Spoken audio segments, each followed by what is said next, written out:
Día, mi nombre es Leonard Gamboa, estudiante del 10º trimestre de Derecho en la Universidad Bicentenaria de Aragua. A continuación haré una breve explicación acerca de un caso de relevancia social, así como explicar un poco las fases del procedimiento penal en Venezuela.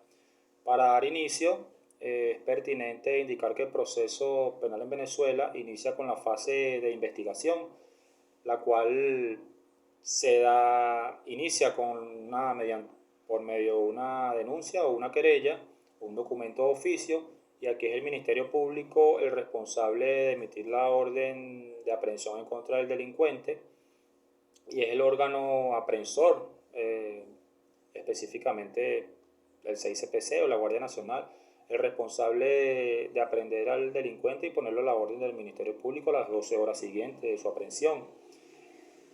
De esta manera, el Ministerio Público deberá poner a la orden del tribunal a las 24 horas siguientes al aprehendido, y aquí será el Ministerio Público el responsable de imputar los delitos que correspondan, así como notificarle al aprehendido, darle conocimiento del porqué de los delitos que se le van a imponer en ese momento.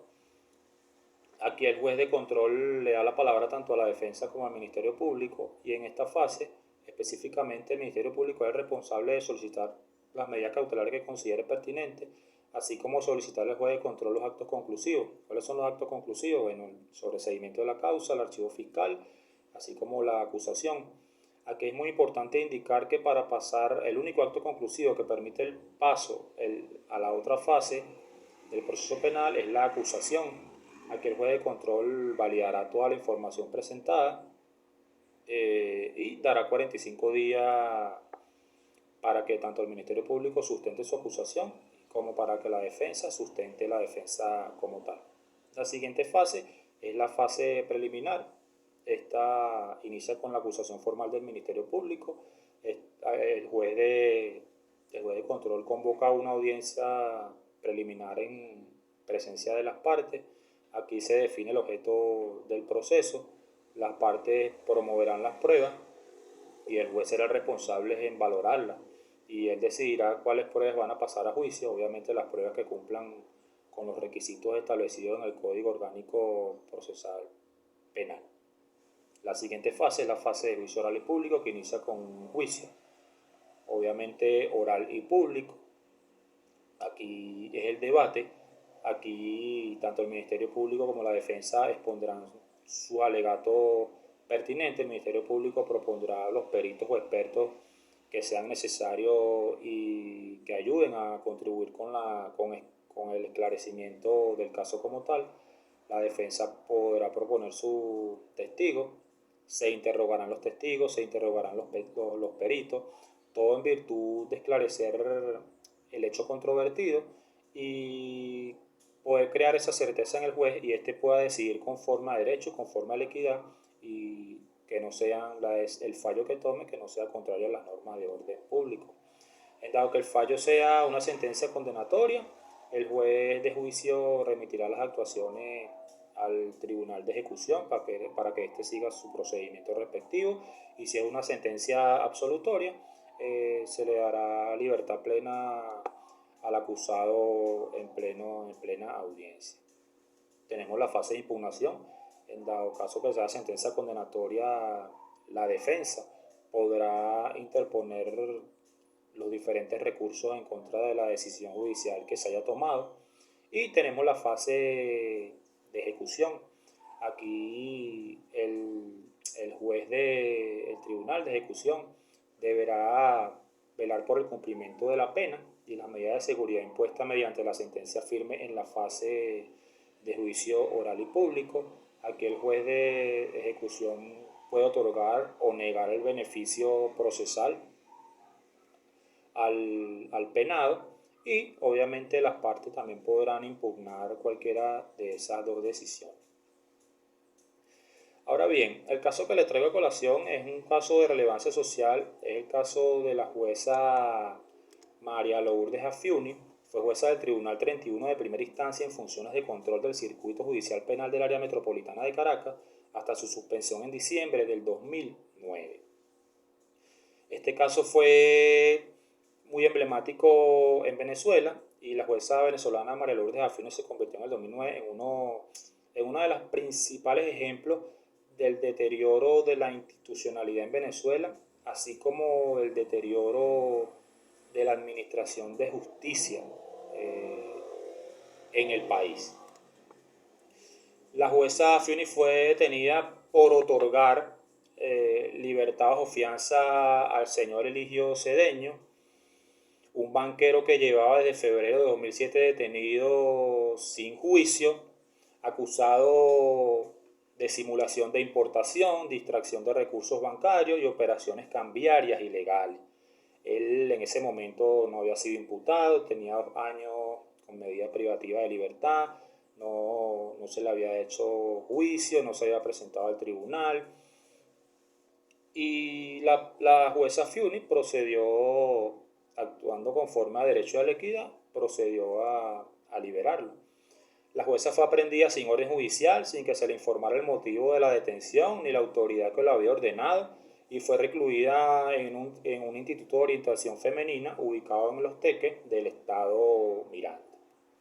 El 11 de diciembre del 2009, por medio del Ejecutivo Nacional, que en ese momento era presidido por Hugo Rafael Chávez Frías, en cadena de radio y televisión, ordenó que se le impusiera la condena máxima de 30 años de cárcel por haber facilitado la fuga del banquero Cedeño, y ordenó que se le imputaran los delitos por corrupción propia, favorecimiento para la evasión, asociación para delinquir y abuso de autoridad. Aquí quiero destacar que es el Ministerio Público, como titular de la acción penal, el competente para imputar delitos y para emitir orden de aprehensión en contra de cualquier delincuente o cualquier persona que se le haga una investigación o un proceso penal. Por ende, el Poder Ejecutivo no tiene facultad para imputar delitos ni para establecer pena a las personas. Ahora bien, desde el 2009 la jueza Afiuni está privada de libertad.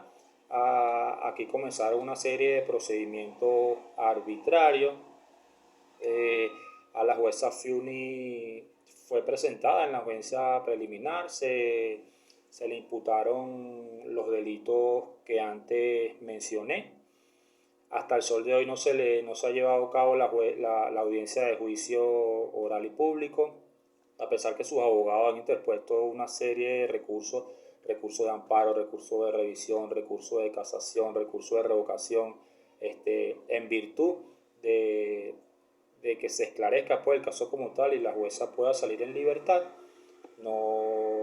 Esto no ha surtido efecto, ya que los tribunales y en la Corte de Apelaciones siempre declaran inadmisibles los recursos, lo declaran sin lugar, hay diferimiento constantemente de las audiencias.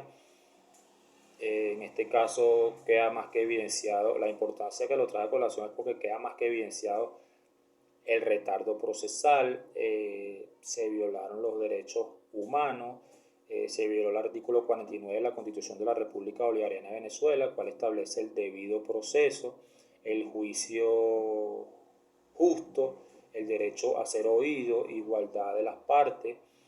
Se violó el principio de legalidad, el principio de continuidad, el principio de concentración, el principio de inmediación.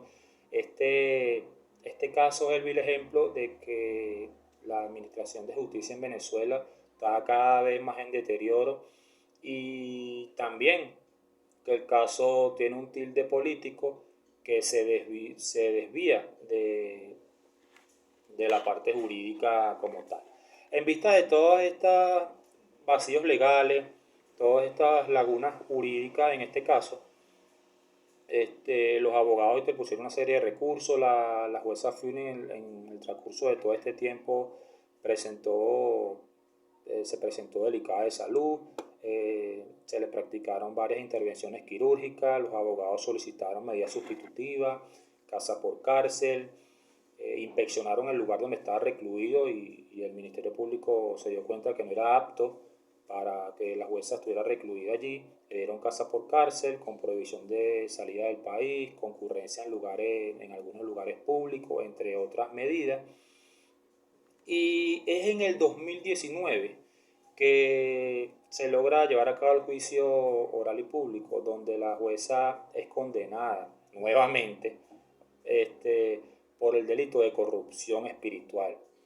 Ahora, yo como abogado, y si existiera Estado de Derecho, la cual no hay, pero si existiera Estado de Derecho, yo como abogado puedo alegar que el delito de corrupción espiritual no está tipificado en la norma sustantiva y mucho menos se puede establecer una pena para ello. Y el delito que no esté establecido en la norma sustantiva en el Código Penal no es delito. Por ende, la jueza Fiuni no debería estar privada de su libertad, vulnerando totalmente sus derechos. Y también hago mención a los elementos del delito, que se deben cumplir en un orden jerárquico. Primero la acción, la antijuricidad, la tipicidad, la culpabilidad y obviamente la punibilidad. Si no se dan estos cuatro requisitos jerárquicamente, no hay delito, no hay culpabilidad y obviamente no hay pena. Ya para finalizar, este es un caso que generó mucha conmoción social y donde queda evidenciado que el sistema de justicia cada vez va más en deterioro, y yo como futuro abogado insto a las personas a retomar todos esos valores y principios y para que en un futuro podamos ejercer esta carrera conforme al derecho, conforme a la equidad, a las buenas costumbres y sin lesionar o violar todas esas disposiciones legales y constitucionales que están dentro del proceso penal y que van a garantizar de una forma u otra los derechos de los investigados, de los imputados, en este caso de los penados, de los privados de libertad. Muchísimas gracias.